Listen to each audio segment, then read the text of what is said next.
안녕하세요. 골드만삭스입니다. 오늘은 중국 국민당의 총수 장제스의 신복인 탕원보라는 사람에 대해서 알아보겠습니다. 이 사람은 1898년에 태어나 1954년까지 56살에 사망을 하게 되어 있습니다. 장제스의 신복이었는데 말년에 장제스의 신임을 잃고 일본에서 쓸쓸히 병으로 죽은 걸로 되어 있습니다. 1954년에 죽었죠. 56살에. 중국의 저장성 태세입니다. 저장성은 절강성이라고도 하죠. 그래서 산동성 바로 밑에가 있는 데가 저장성이 되겠습니다.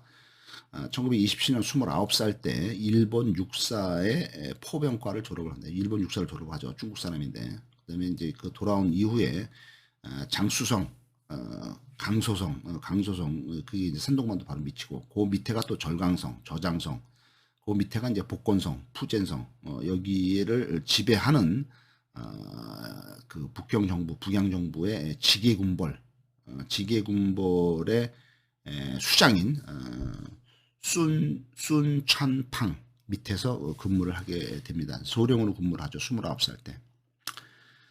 그렇지만 이제 그 다음에 중국 국민당의 국민혁명군에 입대를 해서 천이가 추천을 해주죠. 그 다음에 황포 군관학교의 교관 역할을 하게 됩니다. 1930년 32살 때 중원대전이 일어나죠. 중원대전 이제 중국에서 이제 전쟁이 일어난 거죠. 중원대전 때 32살 때 이미 소장 별둘이 돼가지고 제1여단장이 돼서 중원대전에 전쟁에 참전을 해서 큰 공로를 세우게 되겠습니다. 하지만은 이 중원대전이 끝난 후에 장제스가 이제 공산당을 몰아내기 위해서 초공작전을 펼입니다. 이제 공산당 몰아내기 작전을 펼는데 이게 1차부터 5차까지 있는데 그 중에 이제 3차 작전 때 전선에 투입이 됐는데 홍군 공산당한테 패배를 해서 직위 해제를 당합니다. 쫓겨나는 거죠. 별둘에서 이제 별 뗀 거죠. 전쟁이 졌다고. 이서 1930년 요때 그 중원대전에서 성공을 할 때 6개월간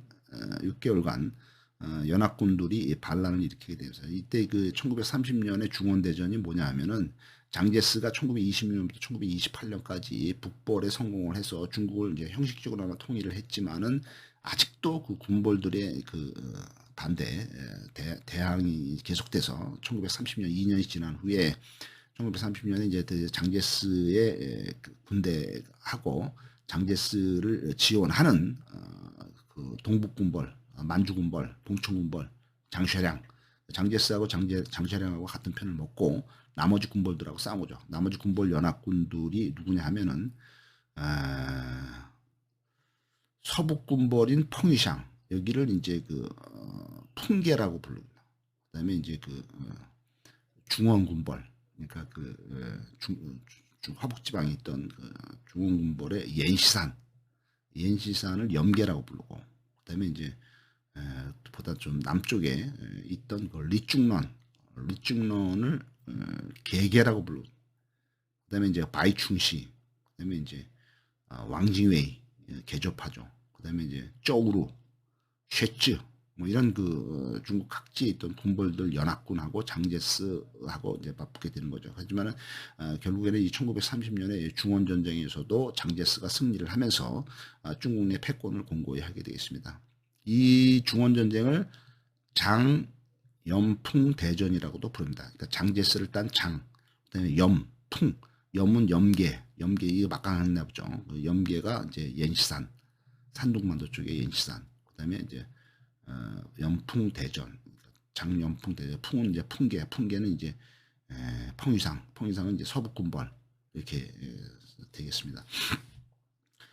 그 다음에는 이제 그 직위 해제를 당한 후에 1930년에 진 다음에 그 다음에는 다시 이제 곧 바로 이제 89 사단장으로 복귀를 하게 되겠습니다. 그 다음에 이제 5차 초공작전, 공산당을 몰아내는 5차 초공작전에서 이제 공로를 세우게 됩니다. 이 5차 초공작전으로 인해서 마오쩌둥의 공산당이 대장정을 하게 되어 있습니다. 이 홍군이 대전전 도망가는 거죠. 이때에 1934년 대장장이 1934년 이때 이 그 탕원보가 36살 때 한참 나이 때 되었습니다. 이때 13군 군장 군 이제 군사령관이 된 거죠. 13군 군장이 돼서 이 홍군을 몰아내는데 혁혁한 성과를 거두게 되겠습니다. 그러면서 이 주둔을 주로 한 것이 이제 섬서성, 섬서성 쪽에서 주로 주둔한 것이 되었습니다. 섬서성이 어디냐 하면은 지금의 장안, 중국의 이제 가장 유명한 지역이죠. 핵심 지역, 화북 지역의 중심가 장안 지역에 주둔을 한 게 되겠습니다. 13군 사령관으로서 군장으로서 1937년에 39살이 되었을 때 중일 전쟁이 발발하게 되겠습니다. 그래서 베이징하고 베이핑하고 이제 텐진이 이제 일본군에게 함락이 되고 이 13군을 이 사람이 섬서성에서 있었는데 이 13군이 이제 그 푸조이의 7집단군 밑으로 들어가게 되겠습니다. 조직을 개편한 거죠. 7집단군 밑으로 13군이 들어간 거죠. 푸조이가 더 상사고 해서 이제 그 싸웠지만은 이제 베이핑 근처 전투에서 일본군한테 졌죠. 그러면서 이제 그 산동성에 있는 옌시산한테 지원을 요청했지만 옌시산이 지원을 안 해줍니다. 그래서 어떻든 이 전투에서 이 그 탕원보의 그 13군이 2만 6천 명의 병력을 잃고 도망을 가게 되겠습니다. 그 다음에 이제 시저우로 도망을 갔는데 시저우에서도 또 일본군한테 패배를 하게 되겠습니다. 시저우는 여기도 유명한 도시죠. 여기는 이제 그 산동성 밑에 그 그러니까 장수성이 강수성인데 강수성이 이제 서북쪽에 있는 도시가 이제 시저우죠. 여기가 이제 핵심 도시가 되겠습니다. 어떻든 간에 1938년 40세가 되었을 때 산둥성까지 밀려간 거죠. 산둥성의 타이얼장이라는 데서 전투를 했는데 여기서 승리를 하게 되겠습니다. 그래서 중국군이 이제 이긴 거죠. 그래서 최초의 중공군의 승리가 되겠습니다. 그 이후로는 이제 13군을 지휘를 하다가 이제 20군단을 지휘를 하면서 일본군한테 승리를 했죠. 20군단을 이끌고. 그래서 이제 이때 일본군하고 싸울 때 리중런이 이제 개개 수장인데 리중런이 이제 조언을 해주기를 군대를 분산해서 공격을 해라 이랬는데 그 말을 안 듣고 이 탕원보는 전투력과 화력을 집중을 해서 승리를 합니다. 그래서 전쟁에서 여러 가지 그 전사를 볼 것 같으면은 군대를 분산해서 공격을 하거나 수비를 하거나 분산해서 하는 것보다는 한쪽으로 몰아서 집중해서 공격을 하거나 수비를 하는 쪽이 상당히 그 승률이 높더라고요. 그래서 집중이 중요하다. 분산보다는 이렇게 되어 있습니다. 그 다음에는 이제 그 30일 집단군 총사령관으로 승진을 하죠. 전쟁에서 이겼으니까 30일 집단군 이제 더 높은 데죠. 그래서 그 다음에 이제 우한 전투에 참전을 했는데 여기서도 그렇지만 이제 패배를 하게 되겠습니다. 그 다음에 허난성의 제1정구를 지휘를 하면서 상당히 많은 병력을 이제 그 지휘를 하게 됐죠. 그래서 이제 중원왕이라고도 부르게 됐습니다. 그래서 중국군이 가지고 있던 장제스 군대 중에서 17개의 군, 그다음에 40개 사단을 지휘를 하는 거죠. 그다음에 총 그 병력이 30만 군대를 지휘를 하는 중원왕으로 자리를 잡는 게 탕원보니까 상당히 중요한 그 지휘관이었죠. 1944년 2차 대전 끝나기 전 해인에 46살이었는데 대륙 타통작전이라는 게 있었습니다. 대륙 타통작전이라고 있었고 이게 이제 이치고 작전이라고 불렀는데 여기서 패배를 하게 되겠습니다. 일본이 대륙 타통작전이 뭐냐면은 일본군이 이제 만주에서부터 저 북쪽에서부터 버마까지 보급로를 확보를 하는 작전인데 일본은 이거를 이제 그 막으려고 하다가 이제 일본한테 패배를 한 거죠. 그러니까 그 일본군 버마까지의 보급로를 막으려다가 패배를 한 거죠. 근데 이게 이제 대륙 타통 작전 또는 이치고 작전이라고 부르게 되어 있습니다. 여기서 패배했다는 거죠. 1944년에. 1945년에는 이제 47살인데 제3방명군의 총사령관이 되었는데 이 허난성 전체를 일본군에게 빼앗기게 됩니다. 마지막까지도 전투에서 많이 치죠. 이 전투에서 패배를 하지만 탕원부는 겨우 이제 탈출을 하게 됩니다. 그러면서 탈출을 해서 광서성으로 이제 들어가죠. 광서성으로 또 광동성 서쪽에 광서성 들어갔다가 여기서 이제 다시 또 이제 군대를 모아서 9일인 지금의 이제 계림이죠. 그다음에 이제 광저우, 광동성의 광저우 이거를 이제 탈환을 합니다. 남쪽에서 조금 활약을 해서 조금 이제 그 전투에서 뭐 이기고 뭐 그런 거가 있죠. 하지만은 1945년 8월 달에 47살 때 일본이 항복을 하면서 그때 이제 맡은 임무가 상해로 가서 일본군의 무장을 해제를 하라 이런 임무를 맡게 되겠습니다.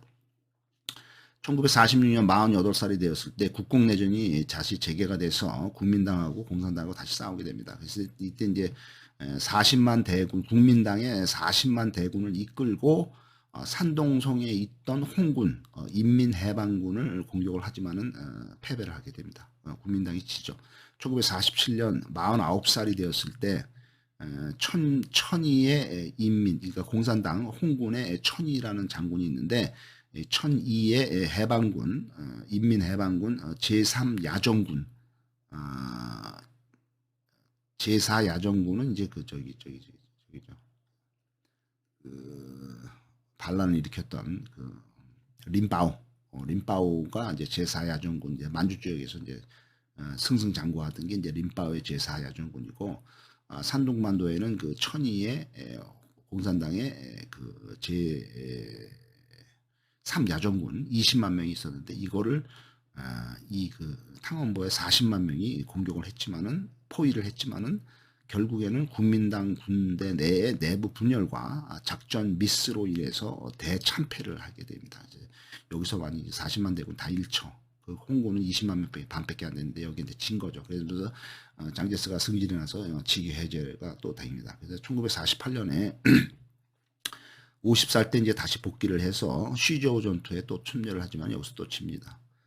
1949년에 51살 때 난징 1949년 이제 되면은 이제 58살 이미 전세가 기울어서 이제 홍군이 이제 거의 승리를 하고 국민당은 이제 계속 밀려가지고 이제 뭐 이제 괴멸 직전이죠. 1949년 이때 이제 할 수 없이 이제 결국에는 이제 그 위에서부터 공산당군이 계속 밀려 내려오니까 국민당군이 이제 수도인 남경을 포기를 하고 충칭으로 도망갔다가 충칭에서 또 포기하고 뭐 꽝 쪽으로 도망가고 뭐 그러다 이제 타이완으로 나중에 이제 도망을 가지만은 어떻든 간에 북쪽에서 내려오는 공산당을 막아라. 그래서 이 탕원보한테 난징, 남경, 그다음에 상해, 그다음에 이제 항저우 방어 사령관을 맡기지만은 공산당의 그 장강, 양쯔강 도하를 막지를 못하게 되겠습니다. 결국에는 1949년도 4월 달에 그 국민당의 수도인 난징, 남경이 함락이 되고 결국에는 이제 여기서도 이제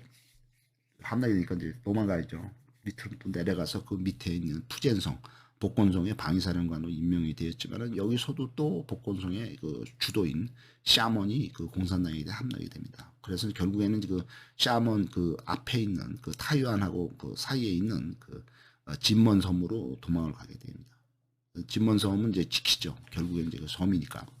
그래서 여기까지는 이제 공산당이 못 들어왔지만 어떻든 이제 진먼섬에서 이제 계기다가 있는데 그 천이 홍군의 천이가 너 우리 쪽으로 와라 공산당으로 와라 받아줄게 했지만은 이 천이에 밀고 그거를 그 한 거를 장제스한테 이제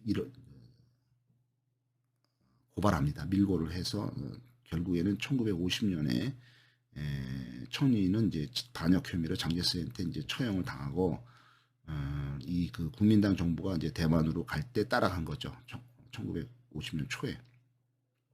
갔는데 이 탕원보의 그 경쟁자인 그 천청이라는 사람은 부총통이라든가 이런 요직을 맡지만은 이 탕원보는 총통부 고문이라는 유명무실한 직책을 맡두면서 한직으로 밀려나게 되어 있습니다. 그래서 이제 뿔따가 나서 일본으로 망명을 가게 되죠. 일본으로 이제 그 망명을 갔는데 일본에 가서도 승진이 나서 그랬는지 모르겠지만 건강이 안 좋아서 위궤양, 12지 궤양 뭐 이런 병이 그 판단이 나서 일본에 있는 병원에서 수술을 하는데 수술을 받던 중에 뭐 수술이 잘못돼서 동경에서 수술 중에 사망을 한 것이 탕원보의 일생이 되겠습니다. 그가 1954년에 죽었고 죽을 때 나이는 56세 에로 그 수술을 받다가 죽은 걸로 되어 있습니다. 탕원보의 얘기였습니다. 감사합니다.